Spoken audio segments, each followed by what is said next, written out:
I got to a point where I would just get in my truck in the morning and, mate, I'd do a lap of Somerset Dam. I'd drive up the coast. Like, no one knew where I was.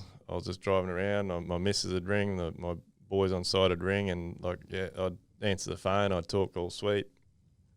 But I was lost, mate. I didn't know what to do. I was going downhill. We couldn't afford to pay payments that were coming up. There was no money coming in. We didn't have work coming in.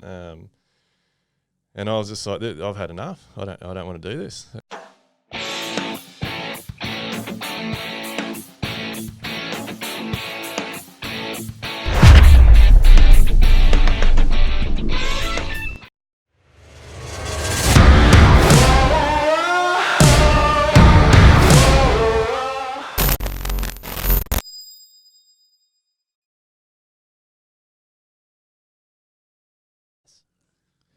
All right, ladies and gentlemen, welcome to the next podcast of Trademutt's 120 Grit podcast, the podcast for the working class. Don't chime in my intro. Don't you say the episode number. I'm not saying the episode number. Due to technical difficulties leading up to this episode. On previous podcasts. So we've got a good mate of ours, special guest once again every week. Is he special this one? Yeah. Yeah, hopefully. He's the founder of our great sponsor of this podcast, Spec, managing director of D. Pearce Constructions, and also the co-founder of Live Life Build, the legend himself, Mr. Duayne Pearce. Welcome, mate. Thanks, guys. How you going? Well. Better than the jury, big boy. Hey, Yeah. got a few yarns to spin with you today, I think. Or you have got a few yarns to spin with us, apparently. Absolutely. Yeah, we'll go through a range of things this afternoon. Basically, obviously your journey and then what you're doing in the building industry and trying to make a bit of a change, not just for clients out there, but also builders that want to put their hand up and learn more. So it should be good. Pretty excited. You've just had, you're in the office these days, aren't you? Office hands over No, there. not like now, mate. I'm on the tools. Yeah, I was couple going to weeks. say this week you've been into it, haven't you? Last couple of weeks. First time in 7 years, mate. Back into it and smashing it out. How's the body handling it? Feel like an old man. That's all good. Epsom salts every night in the bath. So sick of hearing about Epsom salts. Oh, mate, that's what the missus gives me every night. Nice. All good. Yeah, right. So you're not too rusty? Haven't lost the touch? Mate, I've been making a few stuff-ups, but I'll own that. So I've got to get back into it and teach the boys. But that was the main reason, just get on site with the younger fellas and, show them that I'm not just a guy that drives around, points my finger. I can get out there and screed and mix it with the big boys. Frames, so. Lead by example. Yeah. Yeah, nice. So you, as you know, you're a builder by trade. Duayne, you did your apprenticeship here in Brisbane. Yeah, mate. Over on the north side, did a lot of work around sort of Bridgeman Downs, Cashmere, Narangba, all that sort of area when it was taken off. And you come from a family of a lot of construction type trades people. Dad's been a painter for 42 years, you were telling us earlier. Yeah, mate. Yeah, a lot of my family either were or still are some sort of trades. My old man was a painter for 42 years, had a good business. My uncle's been painters, renderers, bricklayers. A lot of my cousins are, a lot of them are chippies actually. A couple of a renderer, plasterers, another really good concreter. So it's just in the family. Quite a mix. Yeah. It's great. That is a mix. And your dad had a solid business, did he? Yeah, mate. Yeah, he smashed it out for a long time. All he did was work for us kids and our mum. Did a lot for us and really appreciate that. I saw what he dealt with a lot, and that's sort of big part of why I'm doing what I'm doing today. You really hear from a lot of the older guys, and especially growing up. I just wanted to be a builder no matter what. I can't remember ever wanting to be anything else. And being every weekend, school holidays, whenever it was, I was on site with the old man, buddy, knocking off timber, making billy carts, doing whatever I could. And all you ever heard, mate, from and even then and now from older guys is just how shit the industry is. You don't get paid. You got to deal with that. Clients are shit. And that's what I thought was normal. And that's a big part of what we're doing today to try and change all that. So you always wanted to be a builder?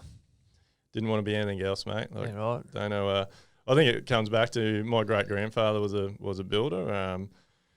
Old Reg up in Gympie did a lot of old houses and farmhouses and stuff up around there. And there's a few buildings around today that you can still drive around and see. And like that's I think that's why I'm so passionate about it. Like I can't see why the buildings that we're building today can't be around so that my kids and my kids can drive around and see them. Like so, in the old days they were passionate about what they did. They loved what they did. So it was a real craft. Yeah. Yeah. Yeah, you got in, you did it because you wanted to do it. You loved it. You put everything into it. And I think the problem with a lot of young guys coming through these days is that they're not passionate about it. It's just a job. They're passionate about the nice ute and like having all the, the tools and stuff. Yeah, all the flash gear. Yeah. Yeah. Why do you think people aren't passionate about it now? Oh, mate, look, I don't know. I'm pretty old school, but I don't know. I'll probably get in a bit of trouble, but No, you won't. Come on. I think, mate, I think it all goes back to schooling. Like I think school's far too soft. The cane and getting in trouble never hurt anyone. Getting a strap from your parents, like it taught you respect. A lot of trouble we have these days, especially trying to find young apprentices, is like I even see it I got two young girls, 6 and 8. You see it at their sports now. Like before a game of netball, it comes across the loudspeaker. There's no winners or losers. Everybody's equal. Bloody don't carry on. You're kidding me. Over the loudspeaker. It's just bullshit. I didn't realise it was to that level. Mate, it's I'm not, Everybody's a winner. mate, I'm not a fan. Netball's the winner.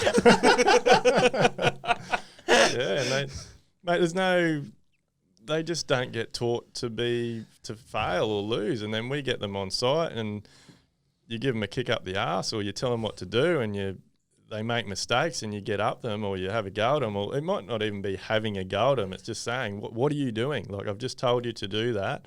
Like, if you don't understand, ask me questions. I can explain again. But if I don't know that you don't understand, I can't help you learn better and stuff like that. And mate, they just get straight on the offence and they get anxiety, they get depressed, and I just think we've lost touch, I think, with how we bring young people up. And I hear I was only hearing on the radio yesterday or the day before about the significant skills shortage coming through and across all the trades and all the common trades as well as bakers. I thought that was a weird one to include in there, but yeah, specifically to all you bakers out there listening, we love you. Yeah, it's a trade. There's not many of them listening because there's a shortage. But sorry, I forgot. No, where I they was would be going listening there. because they don't like working. Yeah, well, exactly right. But yeah, I mean, I guess it's worrying, for the future. Do you think? I don't know. Do you think? I mean, I know that being a tradie, it's a great skill. Any trade is an awesome skill to have. It's always something there to fall back on. And I mean, I always hear talks about there's less jobs for university graduates now, and there's trades are killing it and all this that. But it's maybe just not appealing for the younger generation who maybe don't have that. What you're saying, that bit of nous, that get up and go, and that drive to actually get stuck in.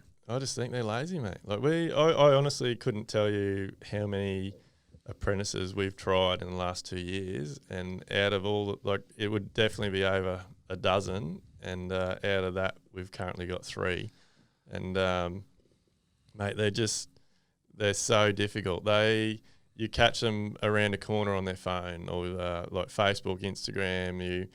We've had young guys that will tell my supervisor they've got to finish early, and you don't really know what it's for, and you don't want to sort of pry too much, but then you find out it's because they've got to go and have a haircut or they've got to go and catch up with their mates or whatever. Like, if I did that when I was apprentice, man, I wouldn't have had a job. Like, and then they're constantly wanting to have days off for personal things. Like, you get a job, you work whatever hours is required of you to work. Like, you shouldn't set the rules. Like, you should appreciate having a job.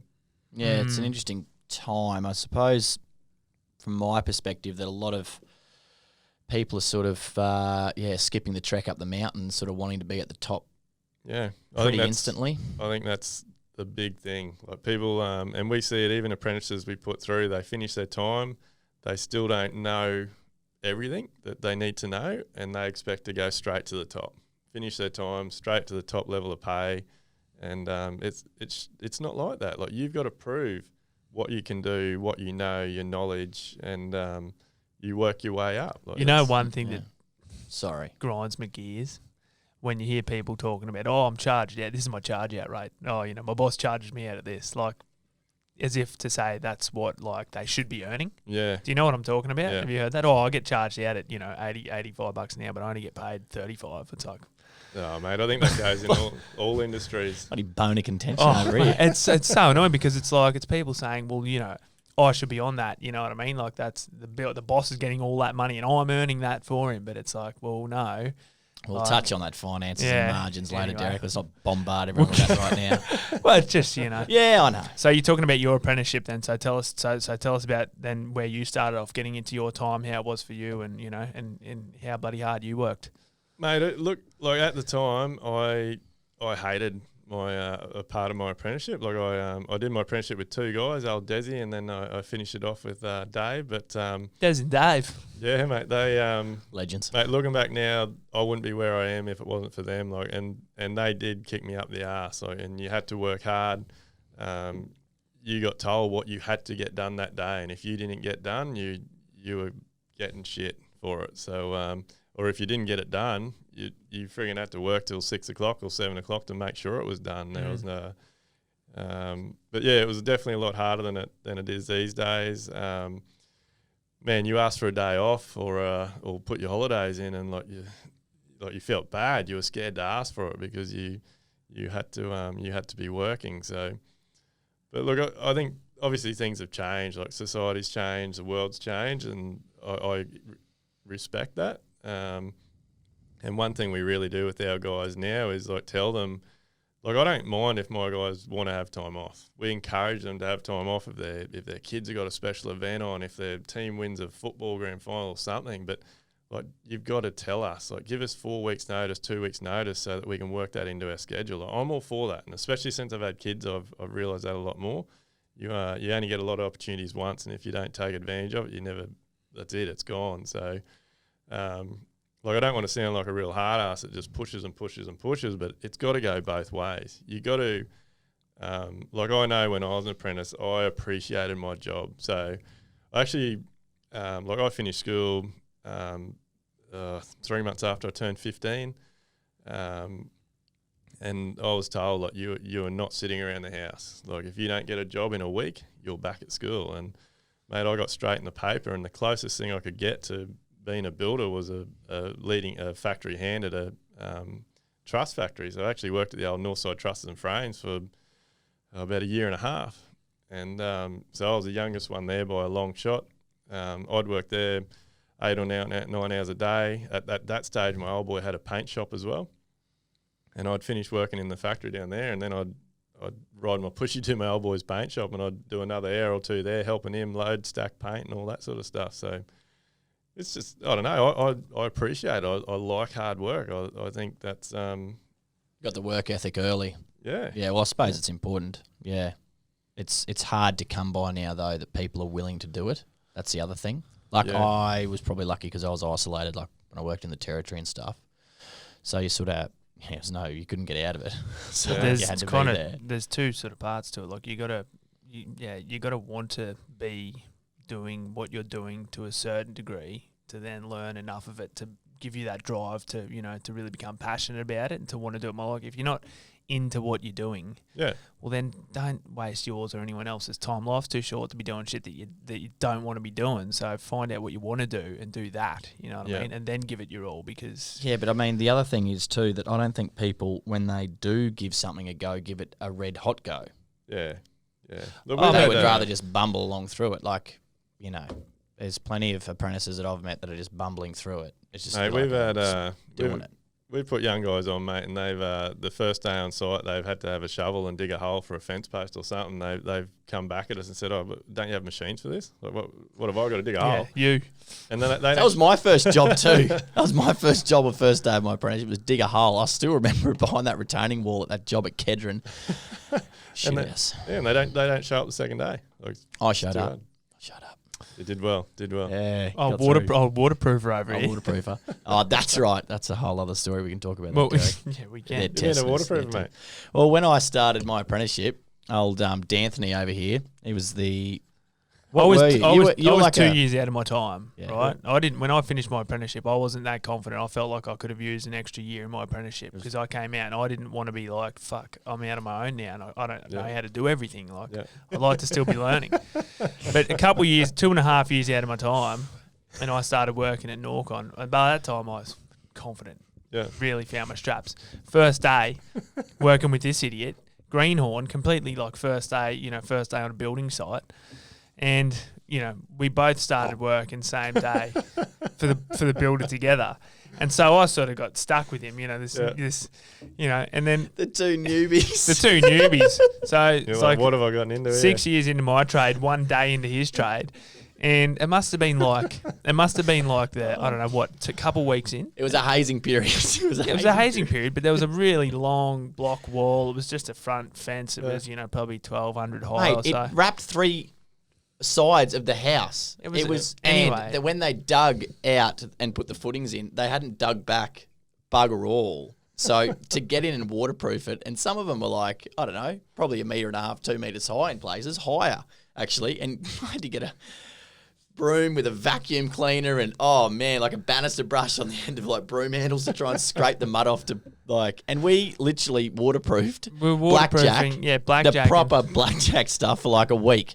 It's Yeah, 5 days straight. But he's going the whole time. He's going, man, this is shit. Why am I doing this? I don't want to be doing this. And I'm saying to him, and I'm like a couple of years out of my trade. Now, I shouldn't be doing it. But I was saying, 100% I shouldn't be doing it. I was saying, mate, shut up, mate. They're just testing us. Yeah. So just shut up and do it. They are testing us. Just testing get it period. done.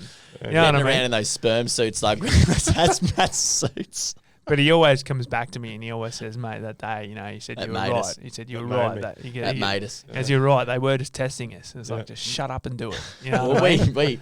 but then that sort of weirdly solidified our relationship. So we've got to be thankful that we did get put through that because look we at you both now. sort of Look at pushed you each now. other. Oh man, I was literally like. By the end of it, I was shoveling the blackjack out with my bare hands and rubbing it on the footing. It was rough, mate. It would have taken a year to get that off. Oh, man, it was bad. Oh, yeah, I'll get cancer from that down the track, I'd say, but anyway. Anyway, we digress. But We do talking about digress. digging holes first day for an apprentice. Yeah, so I think setting a work ethic. So let's, for example, now with your apprentices, and you're saying you've been struggling to find the right people, how do you try and set them a good work ethic? Are you like are you trying to get them to set goals of like where they want to be, what they want to be doing? Like how are you working those guys? Oh, mate, it's hard. Like we try a lot of things, but like the one thing I tell all of them, like, you're hearing it, you're reading in the paper, you're hearing it everywhere. Like you said, tradies are just becoming fewer and fewer. Like no one's signing up for an apprenticeship. So like I just tell all my guys, like if you head down, bum up, and you get stuck into this, you will make a fortune because it's getting less and less and less. So in 10, 20 years' time, your competition ultimately is going to be far less than what we have It's now. only going to be you stuffing it up yourself. Yeah, like if Not you to get stuck into it, you work hard, you do well at it, you're going to make a good living for yourself. And the old population's only going one way, so Yeah. less And- tradies, bigger population. Name your price. Well, mate. Yeah. Or what? Yeah, right. Hopefully it works like that. Yeah, bloody oath. No, it's well, let's keep going along with where you were. So you did your apprenticeship, and you sort of quit 3 years in. Yeah, so I only did a bit over 3 years or 3.5 years.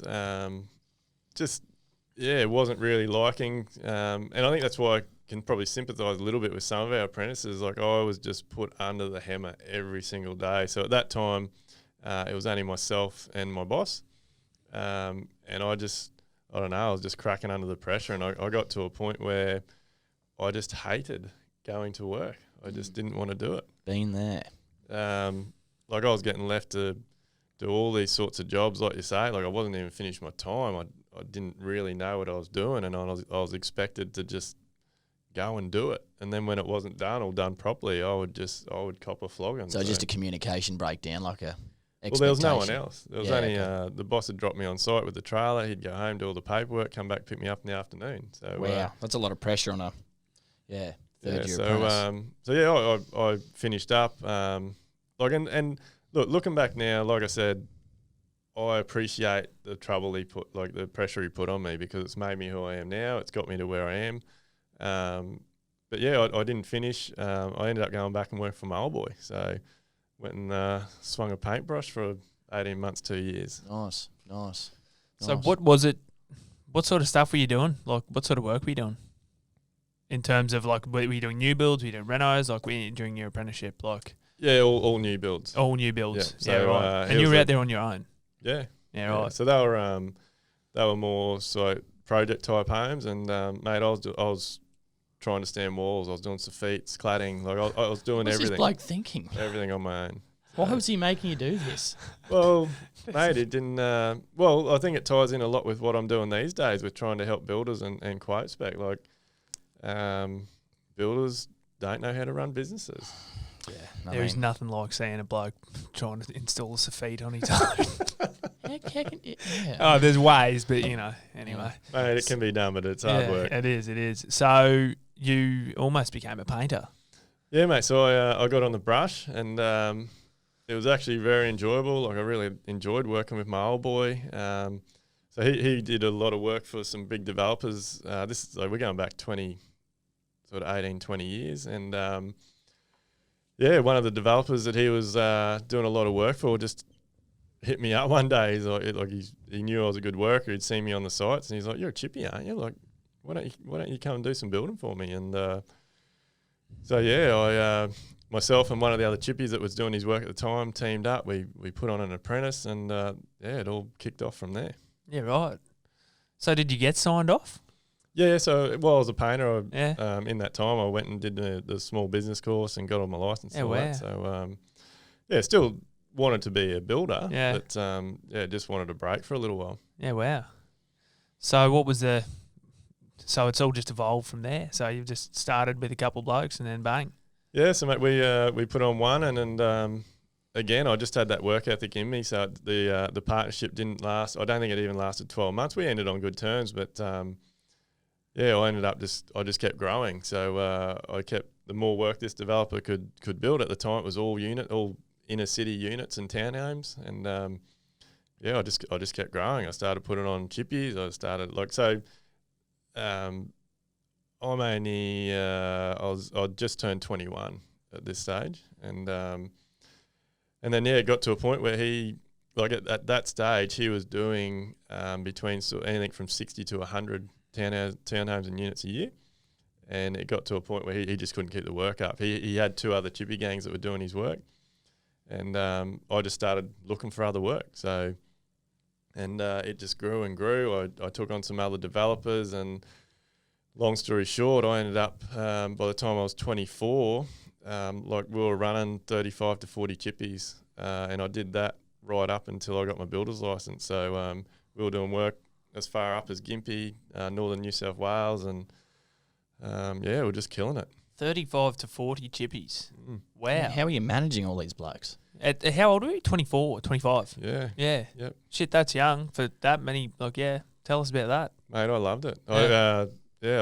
I bought a house, bought some rental properties. My neighbours thought I was drug dealers. They couldn't work out why a young fella had, like, a new ute and a big boat and all this stuff. I remember, like, my old girl tells me the story all the time. Like, she come over to, I don't know, she was probably doing my washing or something one day, and the old girl across the road's like trying to hit her up to see, and she thought I'd just gotten out of jail for some reason. Wow. But mate, I just smashed it. Like, I just loved it. So what were you churning out? Your project homes, was it? Mate, we started doing everything. So, I would get contracts with project builders. They'd do a whole street, might be 20 houses. Yeah. I'd throw 20 chippies at it. We'd have 20 houses up in a week. Like, so are you doing start to finish? Or just it depended on what was around, mate. So we would, whatever I could get, we would take. We did a lot of hourly rate stuff. So it turned out I don't know how, but I could manage people really well. So we built up enough confidence with this one developer in particular. He started doing a lot of large commercial tilt panel buildings, and he couldn't get good form workers and stuff. So I was like, yeah, fuck, I can do that. Never done it before, but we'll give it a crack. And before you knew it, I had chippies just smashing up formwork for tilt panels, and we were like we were good at it. We were smashing it out, and to a point where they just trusted me. We agreed on an awesome hourly rate. So every chippy I had on site, I was getting a good hourly rate. And so I ended up with some really good leading hand chippies, and I'd put them on to run jobs. And I got by the time I was 25, I was pretty much just running around in my truck, dropping off nails, I would supply a lot of the tools. So I was fixing tools, dropping off tools, making sure work was getting done. And we got onto another developer that, this is sort of back when childcare was taken off. So they started building a lot of large childcare centres. So most of them were sort of 12 up to 1,800 square metres, all prefab frame. And so they would get a slab down, and like we'd show up. They just loved us. We'd show up the next day. I'd throw 14 or 16 chippies at a pre-nailed frame. We'd have a 1,400 square metre frame up, tied down, trusses on, ready for roof in like 4 or 5 days. So I ended up doing this deal with my boys where I would say to them, right, there's a $300 bonus for every single one of you if it's done by this date, and it passes a frame inspection. So if it didn't pass, they didn't get their bonus. So everyone would just make sure everything was spot on and right, and everyone would work really well as a team, and it just worked. Tell you what, there's not enough builders out there that set incentives like that, you know? Yeah. Bosses, I don't think. I don't know. None of my bosses ever have. That's what I mean. You don't hear it very often. But Yeah. it's a no-brainer. Mate, I don't do it as much as I should now. Like we quite often take the boys out for beers and all that sort of thing. But it's a different style of work. But right. It worked back then. Like I would honestly tell them, like, seriously, we get this job done by Friday afternoon and it passes frame inspection, you all get $200. So you're not doing any quoting, really, at that stage. It's all like sort of hourly rate, or a lot of it was hourly rate, but I was quoting the carpentry. So a lot of the carpentry was and in saying that, all that type of work was done on rate. So like a Square screen metre frame, rates. you'd have a square metre rate. Cladding, you'd have a rate. Safetes, you'd have a rate. So and made it. We smashed it. It was awesome. And looking back now, if I knew what I knew now and been through what I've been through in the last 10 years, I would have kept that going because I was killing it. Well, let's go through what you eventually ended up going through. So you went out on your own in 2008 and started your own building company. Yeah, so 2008 got the builder's license. So I did a 2-year course. So I started the course when I was 26.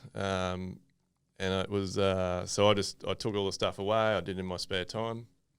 Actually did it with a good mate of mine. And as soon as I got my license, a lot of the developers that I was doing chippy work for found out, and like they knew how good I could do chippy work. So they're just straight away they're throwing work at me. So like first year with my builder's license, straight off the bat, I think we turned over just under or just over $5 million. Like we turned that over consistently for the first few years. Yeah. And it was a completely different ball game. Like as a chippy, I was killing it. Like I was mid-20s, shitloads of money in the bank, buying big boats, going on holidays. Like I was living the dream. And were you financing these boats and stuff? Or were you paying cash? Mate, I don't like talking about that stuff too much, but I wasn't a lot of finance. Yeah. So you weren't mortgaged up to your eyeballs or anything like that? No. That's a different story. Well, that's good, yeah. No, mate, it was unreal. Like I saw things, and if I saw something and I set a goal that that's what I wanted to get, I would just look for more work and work harder, and then I'd just go and pay for it. Yeah, sweet. That's awesome. Well, if you're doing that, well, then you're all right. Yeah. But mate, and through that time we bought some investment houses and stuff, and then mate, within so that was 2008, and that led up to 2013. We had an absolutely terrible year, but like in that 5-year period, we lost it all, like everything. So I met my partner also in 2008, and like she saw that, like she sort of just as I'd met my partner Camille, I had my first bad experience, like being a builder. I had a client. And they just didn't want to pay. And why? Oh, mate, they just, and we'll get to it more, but like that's what I was saying. Like I thought it was them, but looking back now, it was all me. Like every hard time and trouble I've got into in that period was all my fault.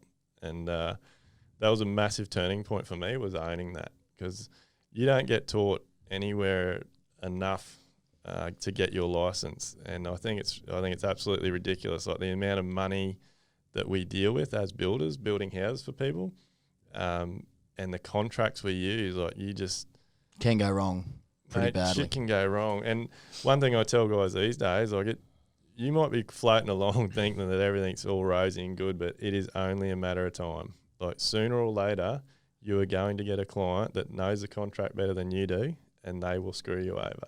And that's not to scare people, but that is what will happen. Is that what happened for you? Yeah, mate. So but it happened multiple times. So over a 5-year period, I don't know, we lost hundreds of thousands of dollars. To a point in 2013, we had 3. At the time, I thought they were clients from hell, but looking back now, I didn't manage them. I didn't understand my contracts, and it was my own fault. I dug myself a hole. To a point at the end of 2013, like, mate, I was out. I did not want to do it anymore. And I was just saying before, like, I got to a point where I would just get in my truck in the morning and, mate, I'd do a lap of Somerset Dam. I'd drive up the coast. Like, no one knew where I was. I was just driving around. My missus would ring, my boys on site would ring, and, like, yeah, I'd answer the phone. I'd talk all sweet.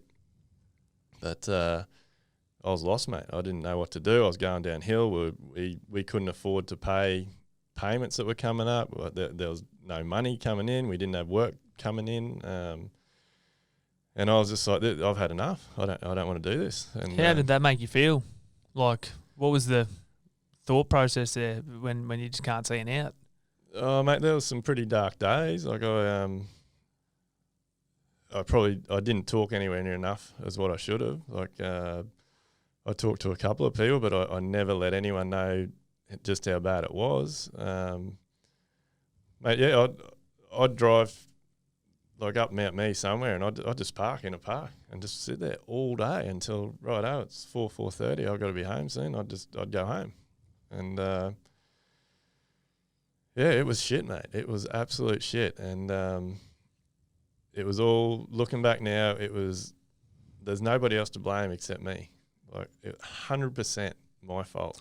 Well, I mean, you learn some pretty hard lessons, like, obviously, but, you know, being in a situation like that specifically, like, whatever it is that you're doing, like that feeling where I would imagine you feel like the world's crumbling around you and there's no way out. Yep. Like, we just feel ashamed, mate. Like I didn't want to tell the missus. It was bad, and we got to a point, like, I lost everything that I'd worked hard for. Like, through my 20s, I had the time of my life, and I was ready to set the world on fire. And I jumped into being a builder and getting my builder's license, and had no idea of how much was involved. And yeah, within 5 years, it had all gone. So to a point where the only way that we got out of it was to borrow some money from, like, absolute last resort. And, mate, like, for me, the type of person I am, like, to have to get to a point where, like, if I don't do something, like, I'm either going to neck myself or we're going to have nothing. Like, and that's sort of how bad it got. Like, it to bring a family member and say, we need some money. Like, I'm in the shit. And mate, they didn't believe me. Like, they saw how well I'd been doing. Like, they didn't believe me where we were. But yeah. So you sold the house, investment properties and stuff you had, and, like, you were back to square one, or didn't sell them, mate. They got taken.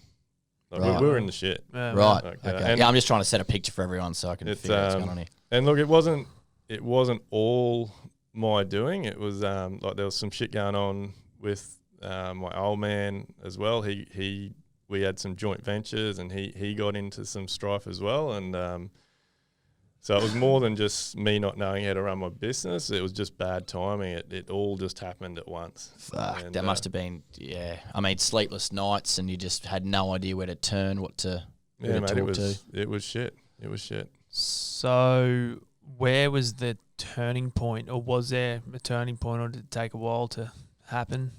Mate, look, that went on right through the end of 2013, and then like we went into the Christmas break that year with me looking like I hadn't, none of my team, like they knew work had slowed down. They like, one thing I've always done, like I just hit everything. Like they didn't know how bad we were. Like I was doing whatever I could to make sure they got paid every week. And I went into that Christmas break just looking for a job. Like I didn't care what it was, but if I could find something over that break, I was not going back. Wow. Oh, you were looking for, righto. So something outside the industry. Not, righto. Yeah. And you obviously didn't find anything, or? No, so mate, look, it just all sort of fell into place. We were working on some quotes for some really good jobs, and we come back after that break, and a couple of them, we had some emails and clients saying, "Yep, we're ready to press the go button." So my wife and I had a chat, and we're just like, well, I was just like, I'm not going to let these guys down. Like at the end of the day, we've got a good team. We got good accountant in the office. We got good chippies on site, good supervisors, and so we started having team meetings. So we were having team meetings with the office. We were having team meetings with the guys on site, and so I told them. I didn't tell them how bad I'd got. Oh, right, yeah. Because I was ashamed of that. Like I didn't want to be telling people that I was just driving around lost all day. Like that's fucked. But, literally lost. Yeah. You say emotionally and like physically, you're just wandering around. Mate, I had amazing, absolutely no idea how I was going to get out of. Like, I had no. It's a scary feeling. Yeah, I didn't know what to do. But anyway, we just started having some team meetings, and once I told them what was happening, they sort of started saying, "Yeah, well, like we've seen this happen, we've seen that happen," and we actually started working as a team and putting things in place and we basically said, righto, well, let's shift it. This isn't going to happen again. So for the first time ever, I started talking to some business type coaches and stuff, and well, not only that, just talking to my wife, I was ringing some of my old man's sort of mates that were in business and that, and just chatting, and just started turning things around. So, and we turned it around massively. So by the end of 2014, we'd paid all the money back that we'd borrowed, and we were on track again. Like we had money in the bank, and we started kicking goals, and we haven't looked back since. So, how did you turn your mindset around when you checked out? You didn't want to do it anymore. How did you switch your brain back? Because I've been there when I've switched out of a job, and you're just like, fuck, my mind is anywhere but here. How did you turn that back around to say, right, I'm actually going to give this another crack? Mate, I think the biggest thing was probably I just had my first child, and I'd only we're sort of getting ready to get married, and I was just like, I got to make this happen. Like, have to do this. Yeah, I got to do this. Yeah, it's a credit to you for shifting that around, because it would have been quite easy to just whimper away or whatever and go do something else. Yeah, no, mate. Yeah.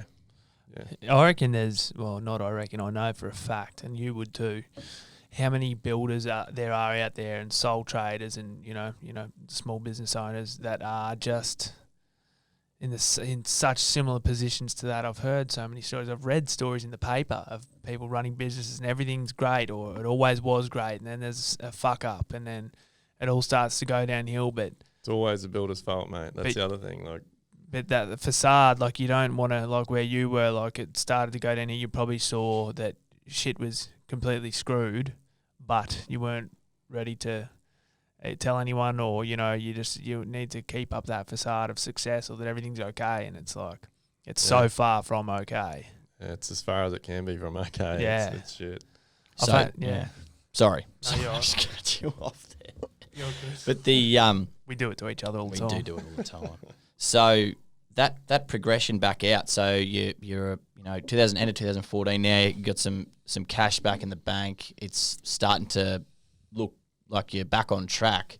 What was the mindset then? Sort of, mate. So I started owning things. Like that was a massive turnaround for me. So and like one of the things looking back now that I really kick myself about is like my wife and our accounts lady in the office, the amount of times leading up to all the shit going bad that like we were having trouble with clients or a client wasn't paying or whatever, they would say to me, you got to run the job as per the contract. And I don't know why, but I just thought I was. But how were you not? An example, as in like, what were you not doing that you were supposed to be? Oh, mate, like every builder does it, I guarantee it. Like you start on site and everything's all good and you're having your site meetings with your clients and they come on board on site, you're having your walk around and they might want something extra done here or there and you're like, yeah, no worries, Chippy's here, we'll do that, and you just do things and you don't. So variations you're talking about? Yeah, and you don't charge them or you don't think that it's worth charging, and you just don't understand business. You don't understand that all that time, that's extra material, like it's just paperwork, like not doing variations, time extensions, not just understanding like just general, like understand. I know it sounds funny, but like, mate, the day that I realised it and I sat down, as boring as shit as it was, and read the contract start to finish and was like, holy fuck, like this answers all my problem or a lot of my problems. And then I read it again and then I read it again and it's like, fuck me, like this. It all sort of fell into place, did it? I've been using this for 5 or 6 years. Why have I not done this? Like, why wasn't I told this? Like, why wasn't I forced to understand this before they gave me my ticket? Like that's. I think the biggest thing is because, or how I perceive it, is it's a labour-based intensive job, right? So like I went and did my apprenticeship, like through my whole, like I did it through Blue Dog. Like we never learned anything about margins or anything. It was just takeoffs, right? Yeah. Quantity takeoffs, and then that was pretty much it. And I'm fortunate because I did go to uni, but I mean, for a lot of blokes that I know that have gone out and started building companies, like they've done it and they've been like, oh, well, I've done it in a couple of days. I got my builder's license. You know, those guys that walk around just basically hand them out, sign here, you got one. Yeah. And like, I'm like, holy shit. It's not a great stepping stone into running a business, especially the way the culture is where, like you've just been talking about, people fucking don't ask for help. Yeah. Right? So everyone thinks that they know what's going on and everything's rosy. But fuck, like when we spoke to Warwick Bidwell on the podcast, it's like, fuck, your numbers are the first and most important thing. Yeah.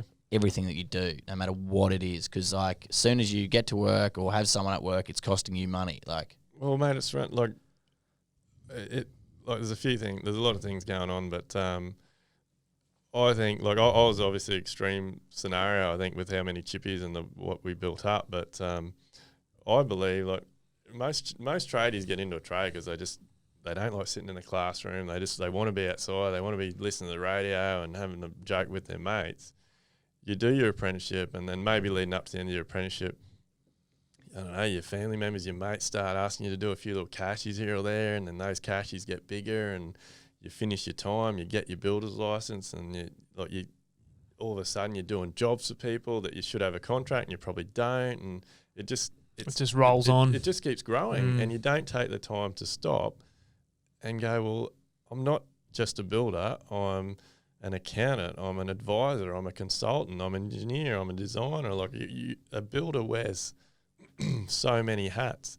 And then the other big part of that is there's this misconception, I think anyway, like there's a lot of builders and tradies that can work out the cost to quote a job for their part of it absolutely perfectly. Like a builder will quote to build a house to the nearest cent. And that's awesome, but they don't understand the admin, the overhead on top of that. So, because I know when I got my license, the magic figure was 10%. Like you work out your costs, you put 10% on it. 10% does nothing. If you're putting 10% on your job cost, you're going broke. And that's why you're wondering why you got no cash flow and you're never making any money. Like a small business with I don't know, like a small business with one admin staff, one supervisor, a truck, a phone, a fuel card, maybe renting an office space, mate, they're going to be 7 to 10% overhead. Like, and then on top of that, you have to put your profit. Like, it's crazy. How many builders out there do you reckon are going from job to job to the next job just to pay for the end of the last job? Hundreds, mate. To the next Hundreds. job. And then you get, mate, Sean Van Dyke in the States that we've been doing a bit of collaborating with. He calls it the trades. What does he call it? The craftsman cycle. Like, you just get stuck in this cycle where you're chasing you're chasing the next job to pay for your last job. And then because you're so desperate to get the next job, you start underquoting. You start dropping your price before someone's even asked you to drop your price, or you're just thinking in your head, "Shit, I'm too dear. I've got to drop my price a bit." Like, and you do. You get stuck in this cycle where you constantly got no money in the bank. You constantly got bad cash flow. You're struggling, or you're just panicking because you've got to quote the next job. You've got to get the next job. You end up dropping your price at the last minute because you're panicking. If I don't get this job, where's the next bit of money going to come from? Well, I think another thing that not enough builders do or business owners do is put enough emphasis on their staff and giving them set responsibilities. Like, if you set someone a responsibility, or this is like what you have to get done or what you're in charge of, they're going to be more likely to actually take that by the balls and go and do it, rather than just rocking up every day and just telling a group of blokes this is what needs to be done. Do you agree? Like, with who we used to work for, it was sort of like, oh, this is what needs to get done. It wasn't sort of really delegated through, like, this is a responsibility for you and you to go and get said work done. Like, if you're sort of creating that culture and that environment of, righto, like, I've got to get this done, you help me, I'll help you. You know what I mean? But for the most part, like, for, a building project, it's kind of there's only one way to, the process to get the job done. You know but what the I mean? process has parts. Like, you know what I mean? Yeah, so I'm a big believer in that. Like, I tell my boys all the time, it doesn't happen as much as I'd like it to, but I believe whoever is on whatever job it is each day should take 10 to 15 minutes every morning and say, this is what we're doing today. This is how it's going to happen. That's what I mean. Let's get it done. The amount of times I rocked up to work and got a text message at 6:45. It's like, fuck you. Like, you're doing this today. Yeah, you're doing this today. It would have happened 80% of my apprenticeship. Mate, I'm not kidding. I'll give you a good example of how shit our industry, mate. Like, mate, stay tuned in, builders. Mate, this is how shit it is. It is, mate. It is. Yeah. We I'd say probably 4 years ago now. So after that bad period, we started we got a system and process for everything now. Like, we just and I'm addicted to learning. I love it now. Like, I'm passionate for it. But one of the things we did, and again, it come from 4 or 5 years ago, we had a really good admin lady, and her husband got transferred to Adelaide. So Camille was on maternity leave, and she had quite a high up job at Suncorp, and all of a sudden I'm without an admin lady, and she's all like, I'll just work in the office. So it was a good thing. So, and when she started working in our office, she was just amazed at how little we did. She's like, man, if we didn't do this or we didn't do that, like, we're in shit. So one of the things that she implemented in the business was we did up proper contracts for our subcontract carpenters. And like, I'd thought about it before, like, how do you put descriptions back on them and that in place? And she taught me all about KPIs and all this sort of stuff. So we did up a really good document. It's now grown to about 5 or 6 pages, and it has our mission statement in it, like how we can help our staff, what we expect, and it has 2 pages. Well, they're different, but we got one for a chippy, one for a supervisor, one for an apprentice, like all this sort of stuff. And we listed out KPIs, what we like, key performance indicators, and then we listed out how we're going to measure them. Yeah. And so at the point in time, we had a heap of work on. I think we had 16 or 18 chippies. And so leading up to this, we put out a survey. So we had a group toolbox meeting. We said, this is what we're doing. And we said, to help us do that, we want your feedback. So we did up the 2-page questionnaires, And we emailed it all out to them, said, look, I don't care. I said, be as brutal as you want. You tell us everything that we're doing wrong, what we're fucking up, how we can make the business better, how we can help you more, all this. And like, I'll be honest, some of the feedback was pretty shit. And that was good. Shit as in? Shit on you guys. Yeah. Yeah, like it was. There was a few things that we, I don't know, could definitely do better.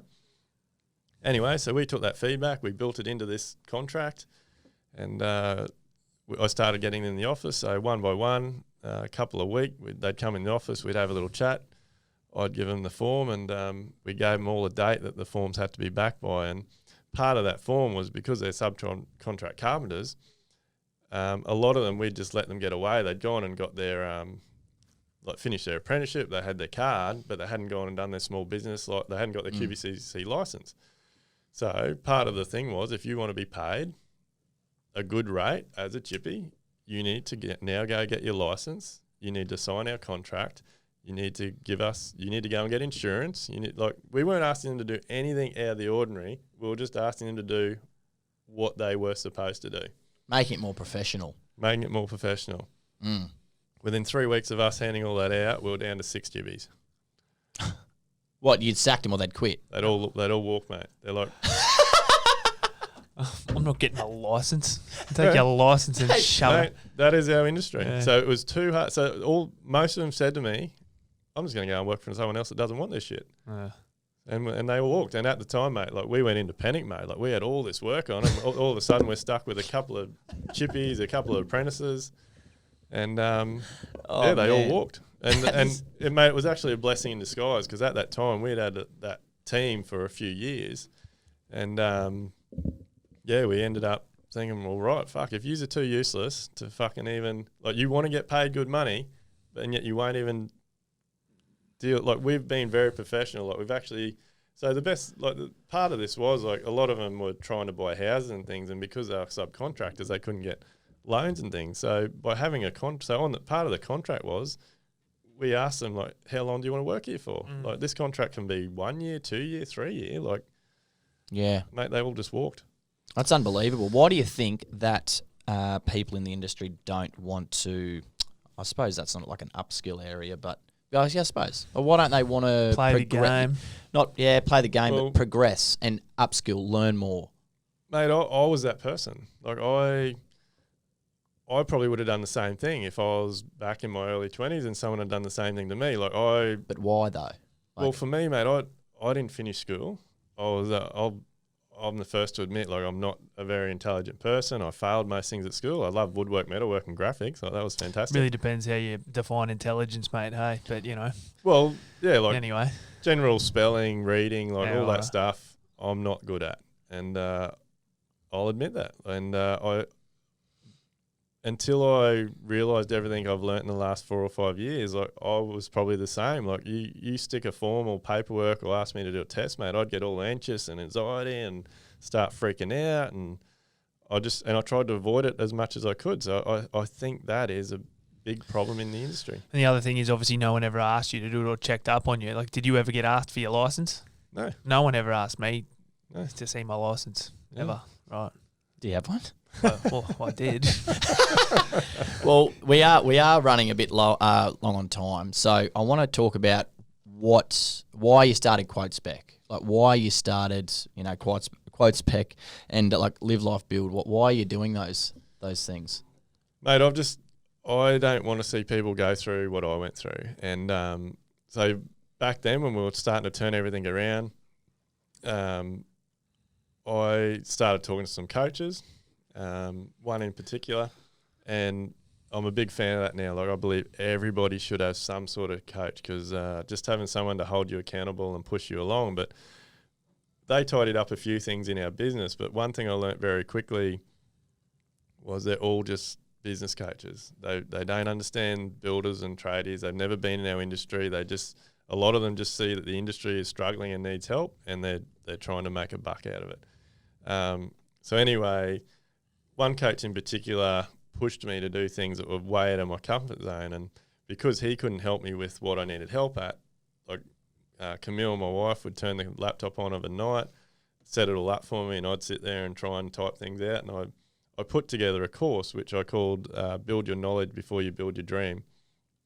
And I thought the answer to all my problems was to educate the public, educate clients that want to build or renovate, what they need to know and what they need to deal with when they're building.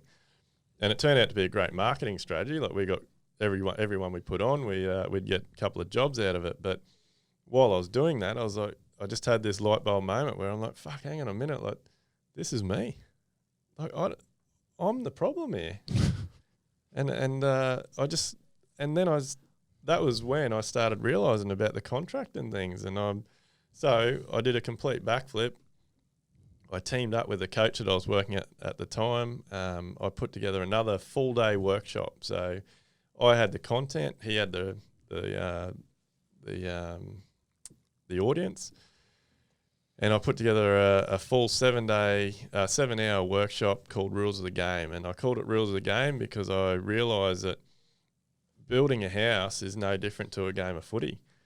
Like, there's two teams, the builder and the homeowner. And if you have a game of footy and you send one team onto the field that's got no idea on building or idea of footy, how's it going to end? Like, it's just going to be a disaster. So anyway, we teamed up. We put these seminars on. They went extremely well. We did 4 or 5 of them. Anyway, the very first one of those was at the Build Design Centre at South Brisbane.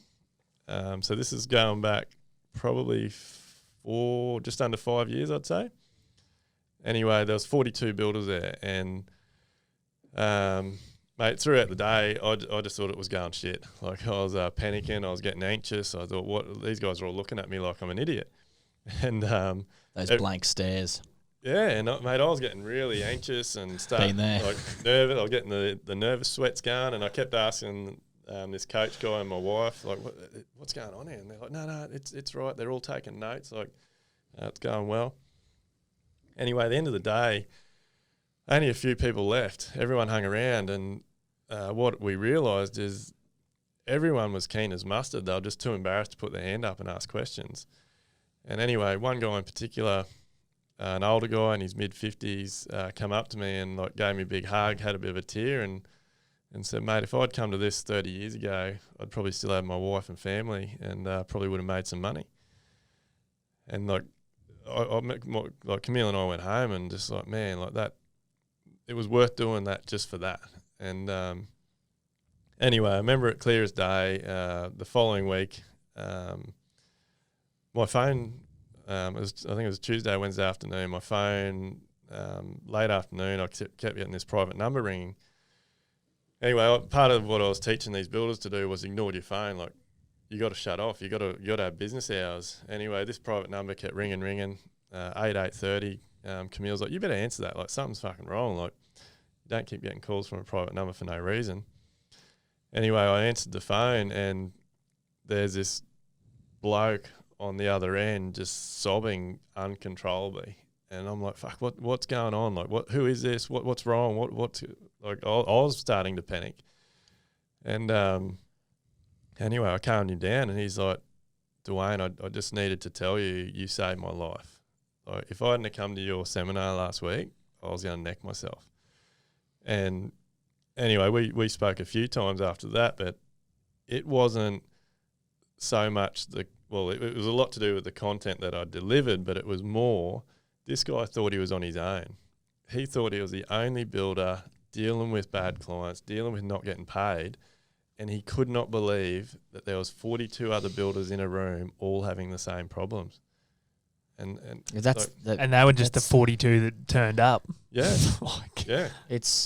I mean, that's incredible, mate. Good on you. Like, that's a powerful story, and that just makes all the difference, doesn't it? Like, yeah. So mate, that's how Quote Spec started. So from that seminar, back then we just had we'd developed our own, a lot of spreadsheets and things, and we started getting smashed with emails, builders wanting our spreadsheets that we'd shown them, and that's how Quote Spec started. So Quote Spec was created to, it's a platform that allows builders a quality platform to produce proper proposals to their clients. So one of the biggest things we realised through all the hard times we went through, one was obviously the contract and understanding the contract.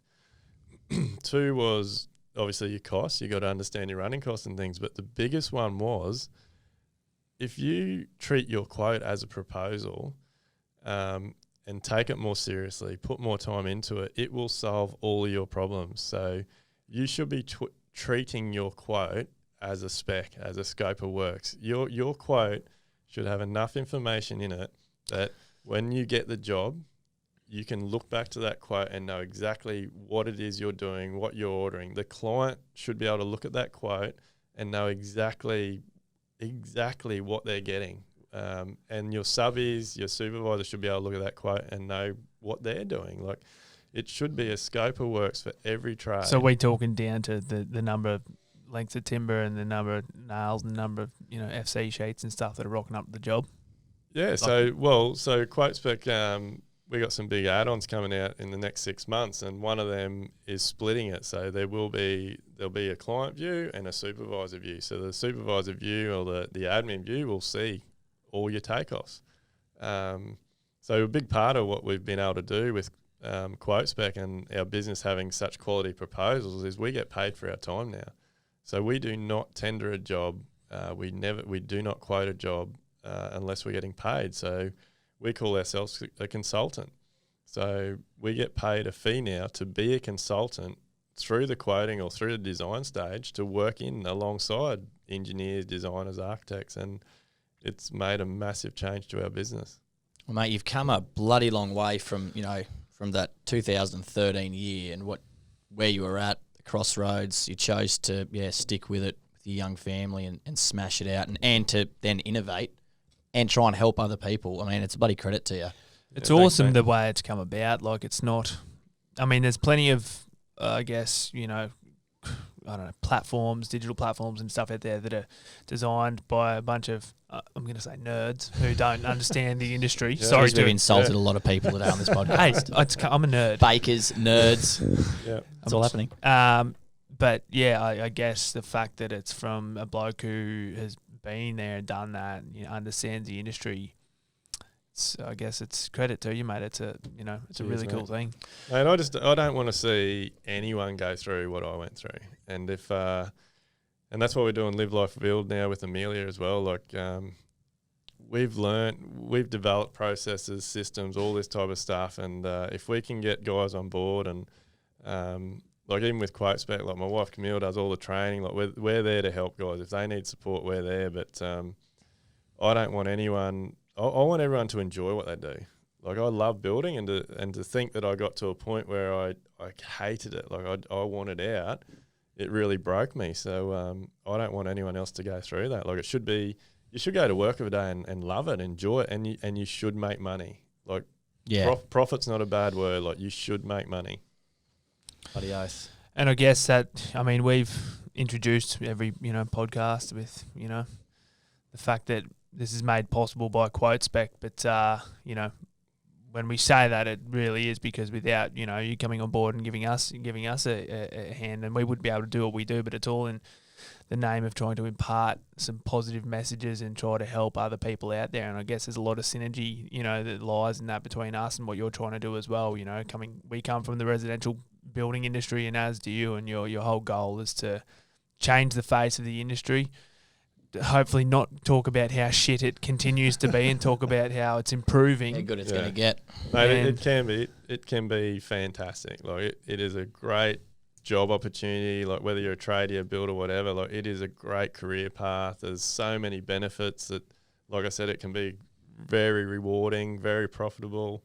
I guess it's just about maintaining that mindset or finding that mindset and getting into it, that it's not just a job to go and swing a hammer and knock off every day. It's, there's actually growth that you can achieve out of the industry. So changing mindsets and, really getting people to understand their numbers too. Yeah, mate. Look, I love what you guys are doing. Like, as you know, like, I'm trying to get every tradie and builder in Australia wearing a Trademutt shirt on a Thursday, but I think it's fantastic. There should be more of it. Like, I know when I got you guys out to my site that day and we got shirts for everyone, like this, it was actually unbelievable just by getting you guys there, you guys telling your story, and like my wife and I just said a few words, but like the change in our team by getting the shirts out there and just encouraging them to talk to each other and have a chat and have a joke and crank the radio and that. It's awesome. It's good. Mate, that's unreal. And thanks again for coming in, mate. It was a great chat. Just quickly, if anyone wants to get around Quote Spec, we've got a lot of tradies out there. So what sort of people can use it?